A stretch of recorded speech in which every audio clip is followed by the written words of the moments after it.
नमस्कार दोस्तों, आज हम पढ़ने वाले हैं scope of economics. Scope of economics depend upon nature and magnitude of human want. Human want कितना ज़्यादा है उतना तक डिफाइन करता है इकोनॉमिक्स।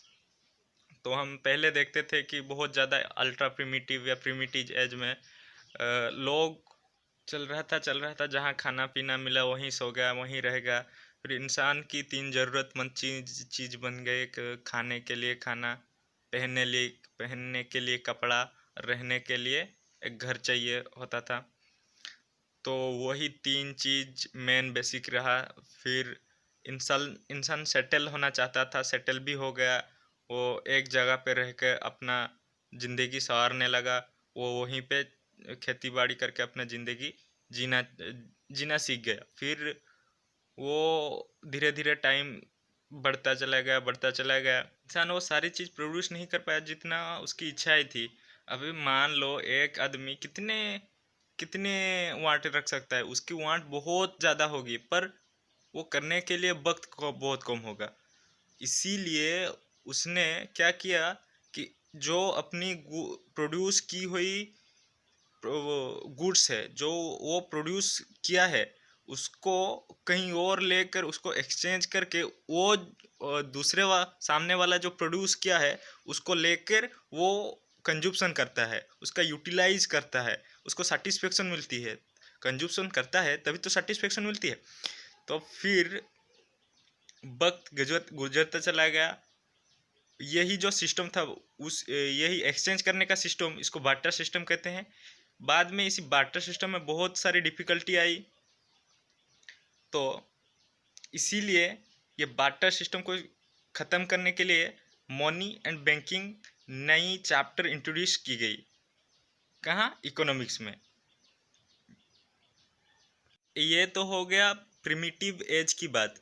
अब देखते हैं मॉडर्न इकोनॉमिक्स। मॉडर्न इकोनॉमिक्स में क्या होता है, बहुत एक आदमी अगर प्रोडक्शन करता है तो बहुत ज़्यादा अगर करता है, जैसे कि एक फैक्ट्री हो गया, वहाँ एक आदमी अगर प्रोडक्शन करता है तो बहुत सारे लोग काम करते हैं।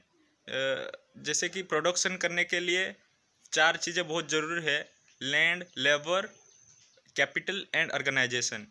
तो इसमें क्या होता था, बहुत सारे लोग इन्वॉल्व रहते हैं, इसीलिए इन सब लोगों को कुछ शेयर्स बांटी गई। यानी कि वो वैल्यू देने, वो अगर काम करते हैं तो उसके बदले में वो कुछ चार्ज करते हैं, या वो अगर सर्विस करते हैं उसके बदले में उनको कुछ वापस चाहिए, जो पैसा या कुछ भी हो सकता था।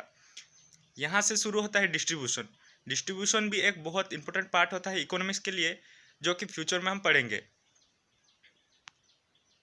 जब हमने देख लिया कि एक आदमी अपनी खुद के लिए, खुद की वांट के लिए सब कुछ प्रोड्यूस नहीं कर सकता था, उसी तरह एक देश भी खुद की देश के लिए पूरी प्रोडक्शन नहीं कर सकता था। इसीलिए वो क्या क्या वो दूसरे देश या दूसरे कंट्री पर डिपेंड हो गया। तो यहीं से शुरू होता है इंटरनेशनल ट्रेड। ये भी बहुत इंपॉर्टेंट चैप्टर है इकोनॉमिक्स में। यहाँ पे हम डिस्कस करते हैं इंटरनेशनल पॉलिसी के बारे में, ट्रेड पॉलिसी के बारे में डिस्कस करते हैं। तो हम सारी चीज़ों को अगर समराइज कर देते हैं तो कुछ इस तरह से मिलेगा। कंजप्शन, जब पहले इंसान घूमता था तो जो खाता था उसको पूरी तरह से कंजप्शन करता था। सेकंड में आता है वो जब एक जगह पे रहकर अपने लिए कुछ प्रोड्यूस करता था तो वहीं पे स्टार्ट होता है प्रोडक्शन। देन एक्सचेंज आता है, वो चीज़ों के लिए दूसरे के ऊपर डिपेंड हो जाता है, इसीलिए वो एक्सचेंज करता है। फिर आता है, फिर अगर वो बड़े लेवल पे प्रोडक्शन करता है तो उसके लिए उसको कुछ डिस्ट्रीब्यूशन करना पड़ता है प्रॉफिट को। और देन हम लोग बार्टर सिस्टम पढ़े थे, इसीलिए बार्टर सिस्टम को ख़त्म करने के लिए मनी एंड बैंकिंग नए चैप्टर इंट्रोड्यूस की गए।